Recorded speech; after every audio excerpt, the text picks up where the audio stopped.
Welcome to episode number 281, where I'm discussing herbology with Jackie Christensen.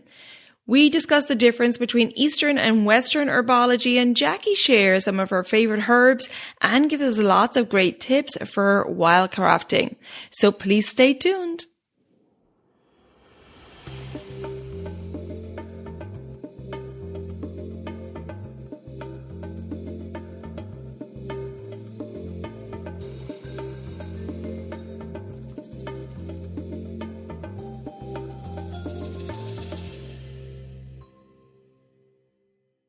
Hi there, I'm your host Colette, and on this podcast I will be sharing the teachings of Ayurveda, yoga, and holistic health practices. Now, if you're new to Ayurveda, I recommend checking out the first couple of episodes where I do an introduction to Ayurveda and the mind-body types. Thanks for listening, and now here's a new episode. This episode is sponsored by Mount Madonna Institute, and throughout this episode today, you will hear recorded testimonials from students.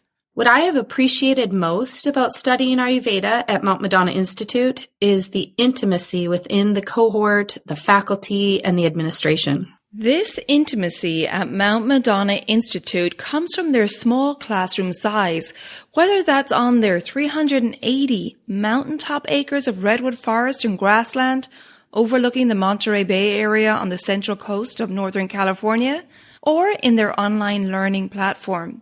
The mission of Mount Madonna Institute is to educate and train future health professionals and empower them to use Ayurveda to transform individual health and community well-being. To learn more, visit mountmadonnainstitute.org and receive a $200 discount on 3 programs starting in September 2023 by using the code ELEMENTS at checkout. You can find all those details in the show notes. Hello and welcome back to the Elements of Ayurveda podcast. I'm very happy to welcome back Jackie Christensen, Ph.D, to the podcast. She is an internationally recognized educator in natural health, herbology, and Ayurveda. She serves as a faculty member for many prestigious colleges, including Mount Madonna Institute. Her achievements include graduating on the Dean's Honor List for the doctoral degree in naturopathy and receiving a master's in Ayurveda. She is also a certified nutritional consultant, Master Herbalist, and a National Ayurveda Medical Association member. Jackie has hosted international study abroad programs as well as local workshops, online classes, and conferences. And Jackie has a private practice in Santa Cruz, California. Jackie, welcome back to the podcast. It's great to have you here again. Hi, Colette. So good to see you. Thank you so much for having me. Well, I'm very excited to have this discussion on herbology because we actually haven't had a discussion on herbology on the podcast before. So, Jackie, I'd love to start with defining herbology, please, for people. Great. Yeah, I'm stoked to be here and super happy that you're having an herbalist on because, herbology is such a huge part of, traditional natural health care systems. And, a big part of Ayurveda as well. So, yeah, I'm glad to kind of get this discussion sparked for you.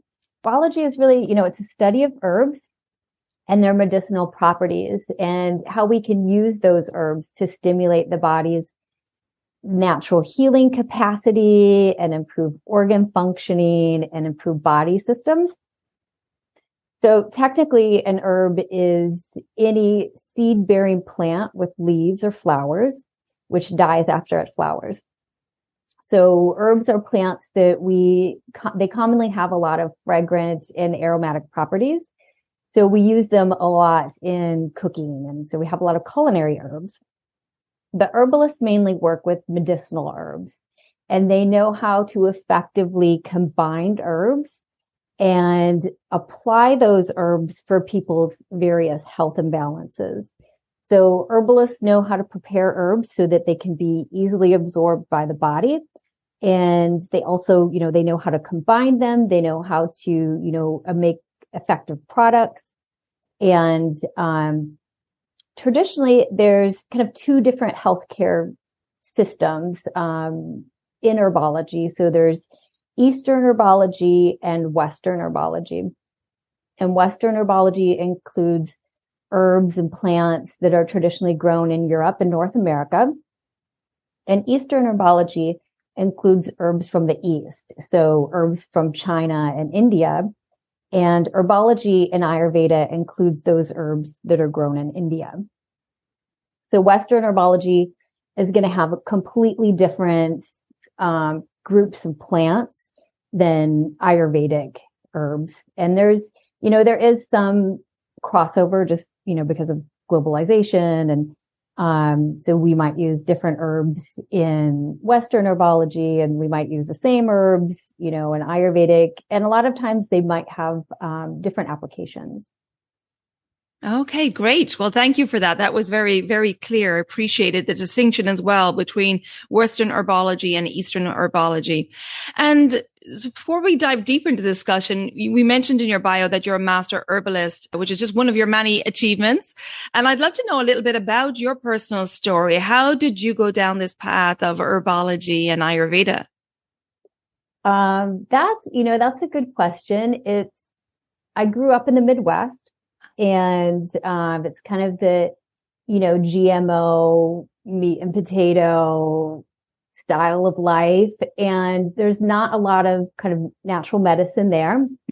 But I did my undergrad in Minnesota, and I moved to California when I was, in my early 20s.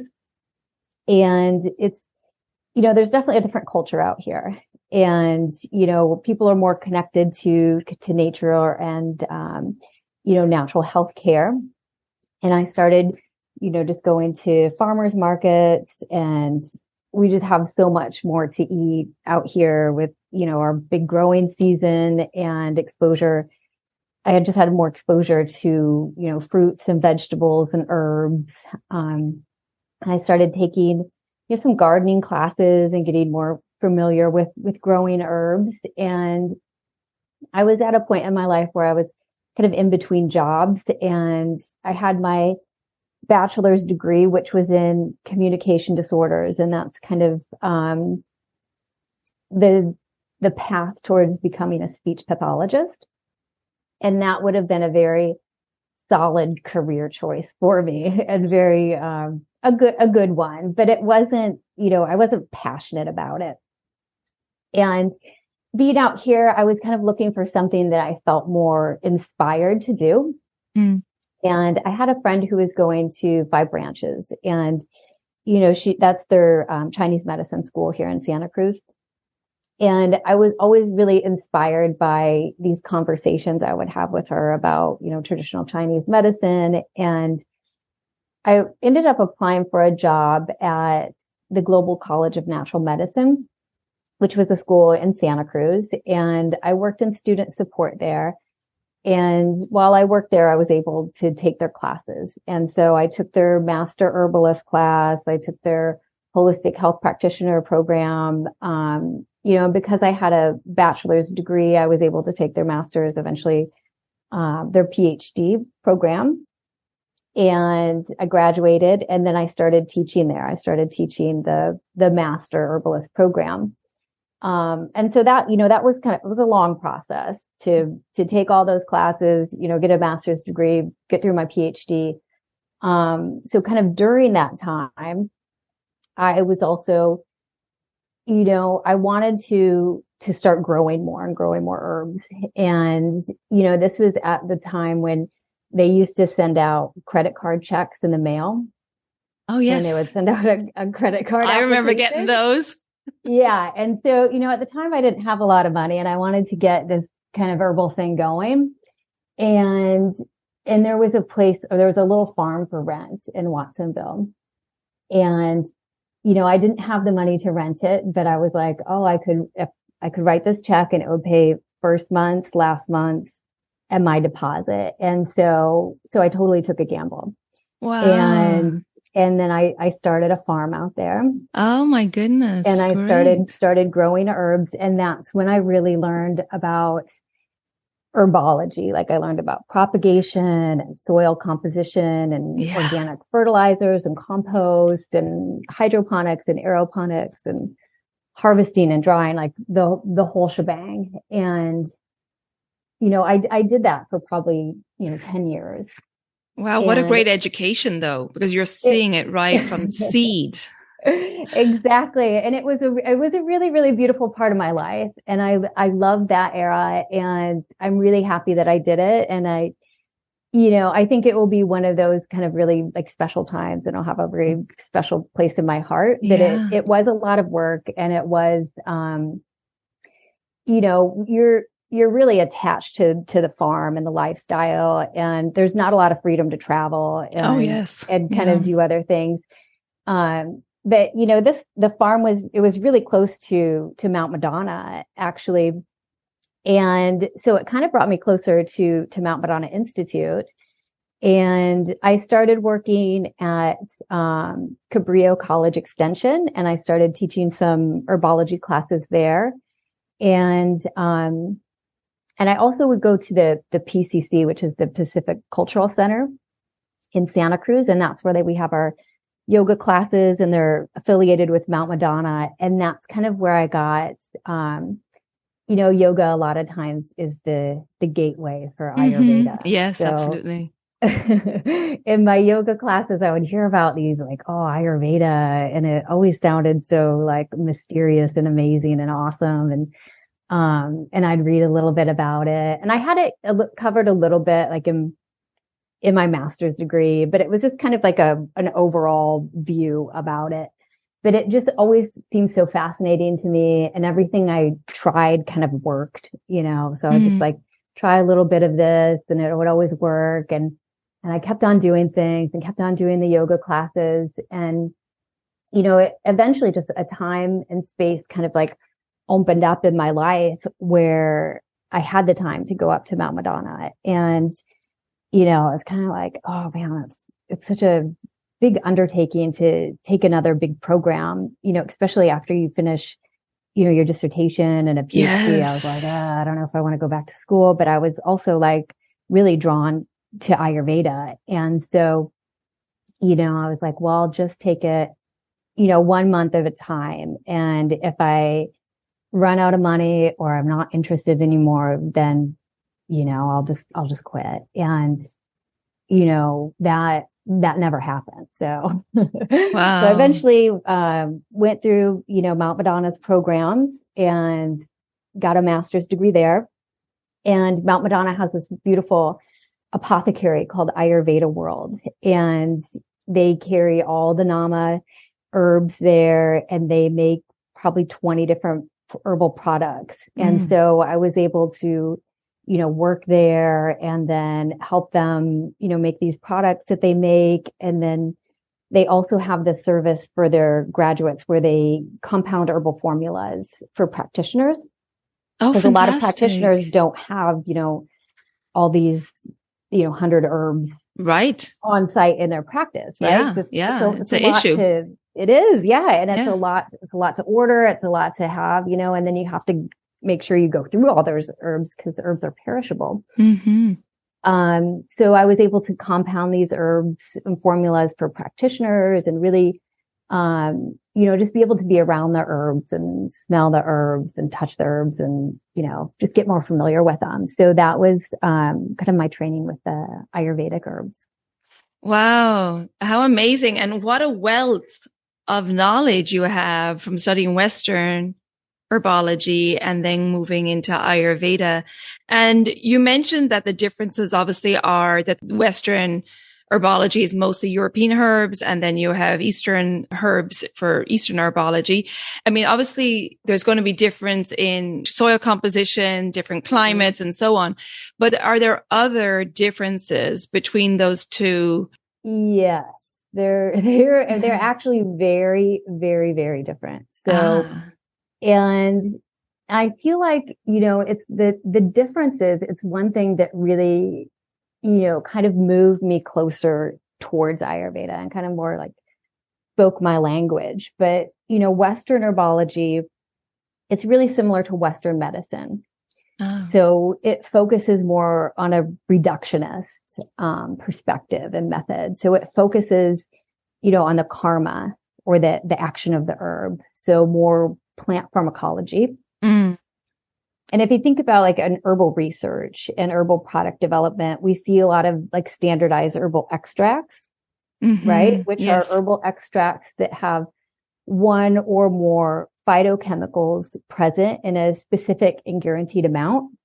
So you see a lot of these when you're shopping for, herbal supplements, right? And the intention behind the extraction is that it guarantees the consumer is getting a high quality product, right? And it's consistent from batch to batch. Yes. However, through the process of extraction, it can really displace phytochemical makeup of the herb, and it can cause side effects. And herbs become closer to pharmaceuticals than they actually are found in nature.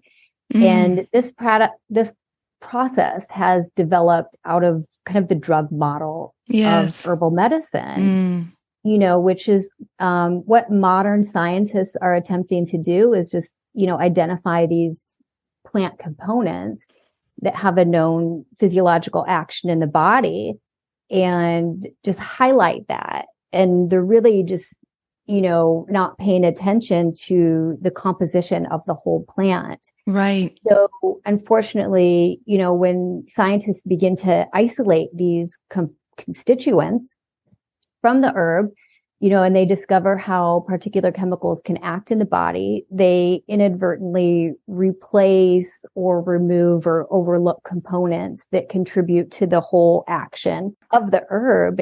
There's just so many different parts of the herbs and the energetics of the herbs and, how these components work together as a whole that we don't even understand or know about. We're losing the intelligence of nature itself. Exactly. We're not respecting it. It just kind of throws off the composition of the whole plant. And, turmeric is a really, really good example here, because turmeric is one of the most widely researched and used herbs in the world. And we think about in the West, we think about curcumin, right? Which is a standardized extract. So when you buy this turmeric supplements, you buy something that has maybe 1,000 milligrams of curcumin in it. And, that's kind of what, herbal product manufacturers are focusing on is this extraction process. And this is just kind of my experience and my background and my training. I did my dissertation on standardized extracts. So I've done a lot of research in this area. But this is kind of like when I think about Western medicine or Western herbology, I think about it being closer to, pharmacology. And I think about that as the future of herbology in the West. It's moving in that direction. Right. But, like I said, this is just my background and my experience. If you talk to another herbalist in the West who's had a completely different training, and has spent time kind of with more plant medicine and communing in nature with plants and maybe more traditional practices, they are probably going to have a completely different answer about Western herbology than what I have to say. Thank you for that explanation on the difference. And so then your experience with Eastern herbology was a more holistic approach? Yeah. The Eastern approach is, it's different. Eastern herbology is specifically Ayurveda, right? Because that's where my training is. It's rooted in a 5,000-year-old tradition. And we try to stick to those practices in this tradition. Like we're always going back to the text, right? We're not making new things up. We're trying to follow the traditional practices in Ayurveda. So, we use those old extraction methods, even working at Ayurveda World, like we're trying to stick as traditionally sound as we can, and using mantra when we're compounding herbs. And we do everything by hand, because it's that energy that you put into something, through your like physical intentions, and rather than using machines for something like so when we're compounding, we have a mortar and pestle, and we're we're doing it by hand. We don't have like a machine that does it. But we're sticking to those practices, and we want to keep plants closer to their natural state. But the really, really amazing part about Ayurveda is that it focuses on the herbal energetics, right?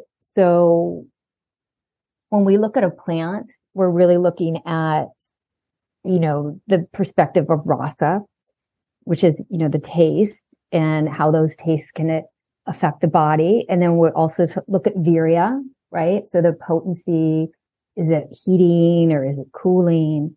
We look at the vipak, or the post-digestive effect, so how does it affect the tissues of the body after it's metabolized?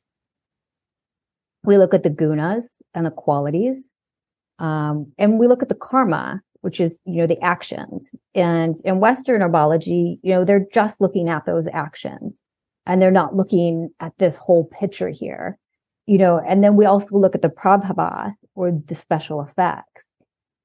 And then, we're looking at the client, right? So we're like, yes. What is the client's Agni like? Do they have a strong enough Agni? Are they going to develop, are they going to be able to break down and absorb and metabolize, herbs that are guru or heavy? So we're looking at so much more. And if you think of your body as a house, right? And you want to get these herbs inside that house, Western herbology is focusing on finding the right key to get in the front door. And Ayurvedic herbology really looks at, also finding the key, right, through karma. So we find that karma, we find that action. That's the key. But we also look at opening the windows, opening the back door. We look at all kind of access points that we can go in to help and support that person. So it's really like the person's vikruti, their prakruti, their metabolism, their digestion, their level of ama, this season, the time of day. Yeah. That's why we love Ayurveda, right? It's a study of for life, because there's so much wisdom in it.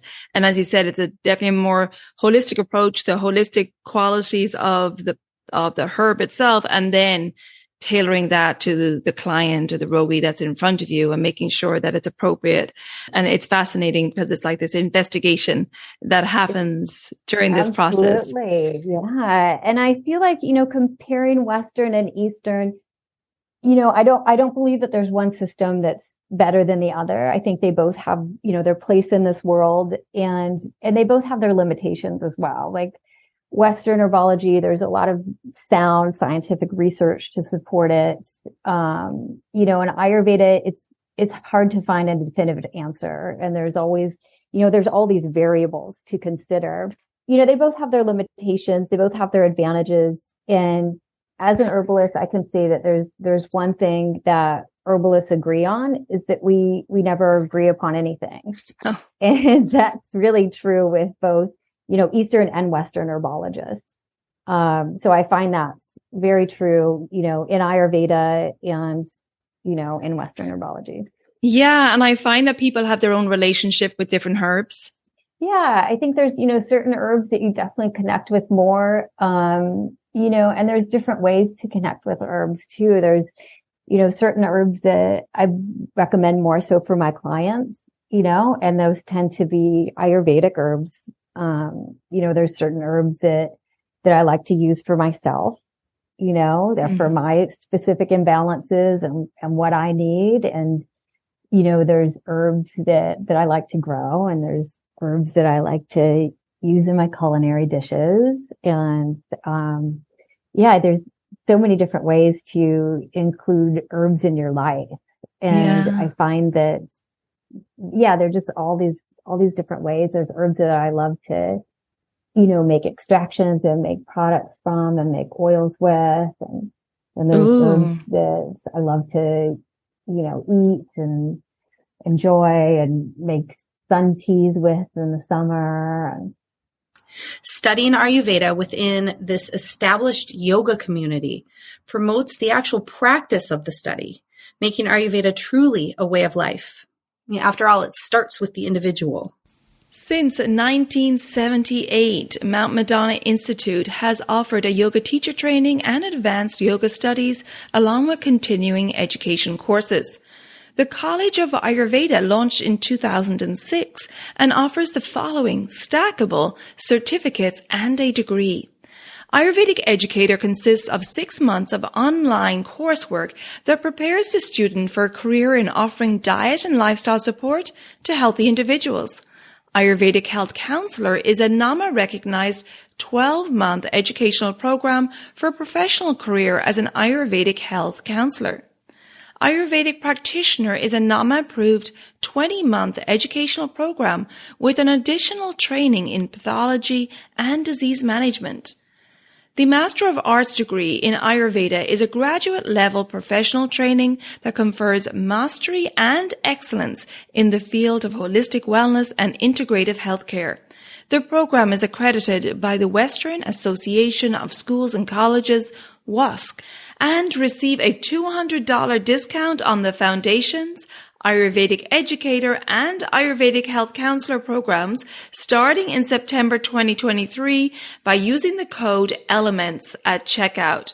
To learn more about these programs and to register, visit mountmadonnainstitute.org or just click on the link in the show notes.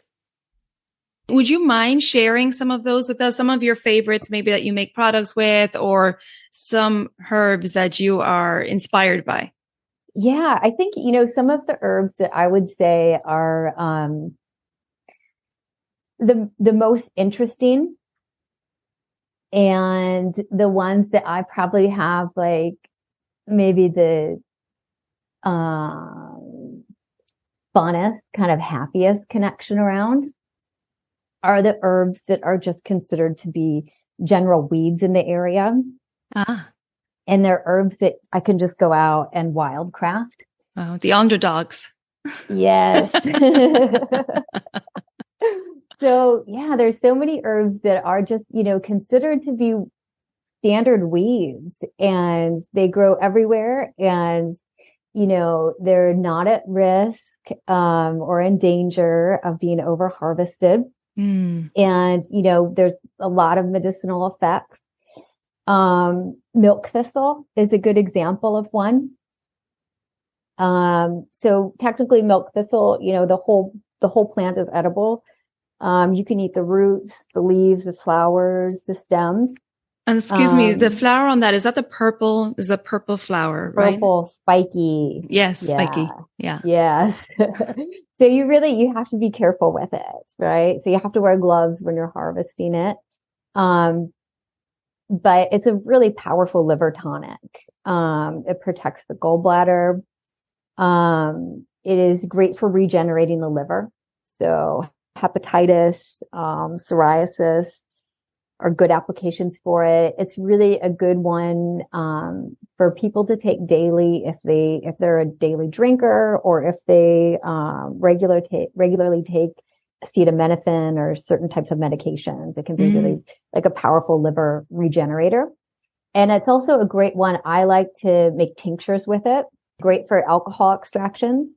And as we know in Ayurveda, when we use alcohol as the anupana or the carrier, then it helps target the liver. Right. So it really enhances milk thistle's effects on the liver.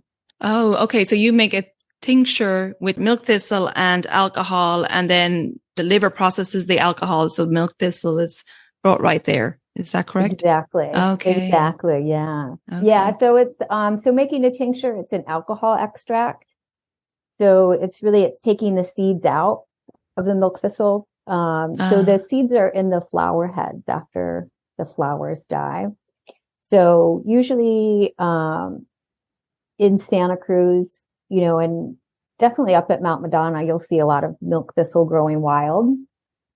And the flower heads are, they're abundant, they're sharp, and they can be painful. So you want to wear gloves when you're harvesting. But usually, they start to kind of die off from May to June would be a good time to harvest them. And you can cut the stalks just below the flowers about 6 inches. Okay. And then and put the flower heads head down in a brown paper bag for about 2 weeks. And then, the flowers will die off, and then the seeds will start to pop out.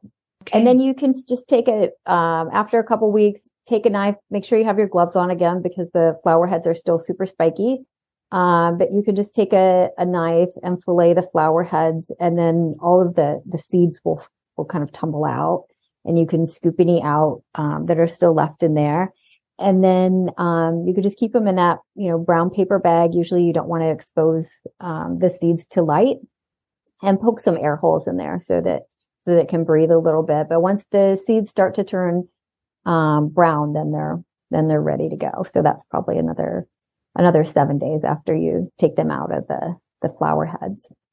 Okay, so when they turn brown, then they're ready. Are you just soaking them straight away then after so that? You want to expose the surface area. Okay. So that means just breaking them up. So you could put the seeds in a mortar and pestle and kind of grind it up a little bit. You don't want to grind it up till it's like a powder, because then it can kind of clump in the menstruum or in the alcohol. Yeah. So you get your coarse, like I would say, grind the seeds till they're like a oatmeal kind of like, and that's like a good kind of consistency. Or even further down, I would say maybe like cornmeal would be a good comparison. And then, you'll do a weight to volume ratio with the weight of the herb compared to the volume of the menstruum. And the menstruum in this scenario is going to be alcohol. So you would take alcohol, I would say, at about 60%. So you would do 60% alcohol and then 40% water. I always like to put in a little bit of vegetable glycerin too. And that helps kind of like soften the herbal material and help the extraction process. Oh, okay. And then you'll, put the seeds in there, put a cap on it, seal it up, date it, put it also, in a place where it's not going to be exposed to light. But you also don't want to hide it and forget about it. So you can just, put it in a brown paper bag on your kitchen table if that's where you're going to see it and remember it. And then you want to, agitate it and shake it daily so it doesn't get any clumps, and you can leave it there for a minimum of 2 weeks and then strain it, and then you have a tincture. Fabulous. And then how long is that tincture viable for? Ooh, tinctures last a long time because alcohol is a natural preservative. So 5 years. Oh, wow. Okay. That's amazing. Yeah. So it's something, tinctures are great to make in the fall, and they're great to use, as a base for other type products. Like if you want to start with a tincture, and start thinking about, your immunity for fall and winter and how you want to support immunity. You can start making your tinctures, and then from your tinctures, you can make, syrups. So you'd make a decoction, and, you can add some honey and then add the tinctures to help preserve that. Oh, okay. So making decoction. So boiling down herbs in water, in water to like a third of the amount, and then adding the tincture into that. And then that would help you preserve the product because it's alcohol. Right. Fascinating. And I love that there is a relationship with the plant from the harvesting it to nurturing it through this process, and to every day giving it a little shake. And, you're building up a relationship with with herb, right? And it is like, it's really fun to find these plants in nature. And milk thistle it grows wild, all over California. Yarrow is another one of my favorite plants to wildcraft. And this is a fun one. It smells amazing. It has a really, really good like floral aroma, and it looks similar to like Queen Anne's lace, but it has feathery leaves. Ah. And it has a very long blooming season from, March through September. So all summer long you can find it. And here we see it a lot up on the northern coast of Santa Cruz. Mm-hmm. And so my boyfriend and I will take little adventures up the coast, and he's a surfer, so he's always out checking the surf. And so while he's doing that, I can go find some yarrow. Yarrow, I love this. Yeah, go do a little wildcrafting. You're each doing your own hobbies.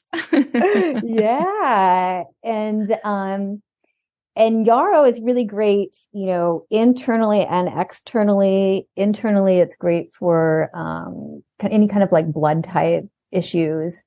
But I like to make a lot of yarrow oils or salves, because it's really good to stop the bleeding. Oh, so, okay. So it's astringent. It's astringent. Okay. Yeah. It's, has a lot of antimicrobial activities. So it's good for a wide variety of bacteria. In oils too, you can extract the essential oils. Oh. A lot of times when we heat things up, so if we're making like a tea, the hot water will cause the essential oils to evaporate. Yeah. So if we have, some essential oils that we want to capture, we can make oils with them or salves. Beautiful. And that's a good way to extract those properties. So yeah, yarrow is another great one to make for salves. It smells delicious. The oil, it smells amazing.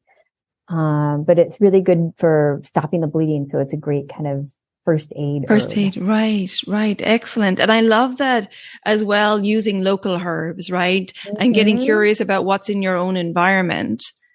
Exactly. Because a lot of times they're just, the weeds that you're pulling out and trying to get rid of. Right. But yeah. And would you encourage people to, like how much training do people need before they start working with herbs? I would say, start simple. Start with, herbs that you can identify. If you're thinking about wildcrafting, and there's practices around it too about, how much you're supposed to take and, the kind of season you're supposed to take. So definitely do your research there. Yeah. In your area, and make sure you're not over harvesting some plants that are endangered, because that's also a big issue. It is a big issue, right? The over harvesting. It is. Over harvesting is a big issue, and it's, it's not just in Ayurveda, it's globally. Yeah. There's just less and less herbs grown, and, more kind of deforestation. Mm-hmm. And I think, the popularization of Ayurveda is another kind of issue, and just kind of, standard products with, Ayurvedic herbs that are used as, teas. And, I think hasn't been a lot of information out there that, yes, these herbs are good, but there's also contraindications as well. Absolutely. So I think, we see like a lot of ashwagandha, on the market, and it's a great adaptogen. It's, a good herb, but it's also, it's a heavier herb. It's not great if somebody has, ama, for them to be taking ashwagandha, and it's heating too. So for somebody, if they've any pitta imbalances going on. Yeah, exactly. Yeah. It's not going to be good for everybody. Mm-hmm. And it just, if you don't have the Agni to digest it, it's just going to be more ama, and then you're just, wasting your money and wasting the herb, and right. probably doing more harm than good. Yeah. And this is something that, we need to be aware of, as Ayurveda becomes more and more popular, and we are seeing an explosion in Ayurveda in the West now. We really need to be aware of this huge manufacturing of herbs, and respecting the fact that nature has a certain cycle and they are, not available all the time, and they're grown in certain parts of the world. They need a certain climate. Some of them are, difficult to harvest. And so I'd love for you to talk a little bit about that the reality of over harvesting. As the West gobbles up this Ayurveda and these herbs, like this is a real issue. It is a real issue. And, with the over harvesting, transportation and the pollution that's involved with all of it. But I really think if people can, determine, what is the imbalance they're working with their clients or with themselves? Like what is the issue? What is the nidana, right? So what is the root cause and the hetu, and how can they remove that? And also looking, more locally at their herbs that are grown there. And, it doesn't always have to be an Ayurvedic herb. Like we learn about, Bhumi Amalaki for the liver and, but we don't, it doesn't have to be Bhumi Amalaki. Like we could also use milk thistle. Yeah. There's so a lot true. of different herbs and uses. And I think if people would kind of understand more broader concepts like that. I think kind of starting locally and thinking, what kind of herbs could be substituted, for herbs that are endangered, and also knowing what those herbs are. Yeah. Yeah, especially for people working in Ayurveda, to familiarize yourself with these practices of this herb cultivation and if they are endangered. And I think it's very true what you say. Just like we recommend people go to their farmer's market and choose foods that are grown locally and seasonally, so too for the herbs, that it is worth investigating what herbs can you find locally, because there is a connection with the local climate, and you'll probably find herbs just like fruits and vegetables that are in season that are balancing for that season. Well said. Yeah, I agree 100%. I think it is good to, search locally and find, herbs that grow in your area to help you with your seasonal changes and seasonal imbalances. And that's kind of a wonderful way to get around the issues around, endangered, hard to get herbs in other countries. Yeah, absolutely. And like you said, the environmental impact of shipping and so on. We have to think of all of this as we move forward. And it's a big issue in Chinese medicine too. It's, it's not just Ayurveda. Yeah. And so, it's just a matter of time, I believe, until we're really going to be like, okay, well, I can't get any of these herbs. So what's my backup plan now? Yeah. Which is why we need to think of these things now, and that we're still learning our lesson. And sometimes we haven't learned our lesson, that we can't just take from Mother Nature. We need to allow these cycles to occur, the ground to rest, and Mother Nature isn't in the capitalist format. We need to respect Mother Nature. So I'm glad that came up in the conversation today, Jackie. And I hope that we sparked people's interest. It was very interesting. I know I've learned a lot from you today, and really interesting to hear about the difference between Eastern and Western herbology and those herbs that you highlighted too. Before we finish up, is there anything else that you wanted to cover? We talked about a lot, and I think, we brushed over a lot of topics. I think there is a lot more information that people, can dive into and learn about, but hopefully we did, stoke some interest for people about, Eastern and Western herbology, how they can combine the two in their practices, or even, to help themselves and their families. And even inspiring people to go out in their backyards and in their neighborhoods, and even in the ditches and the sidewalks. And that's where you're going to find the best herbs. I love that. I remember growing up in Ireland and we would go find, I remember my grandmother saying there's certain leaves, if we had a nettle sting or collecting nettles or blackberries or different herbs, that we would use then. And it creates this connection to nature, which is amazing.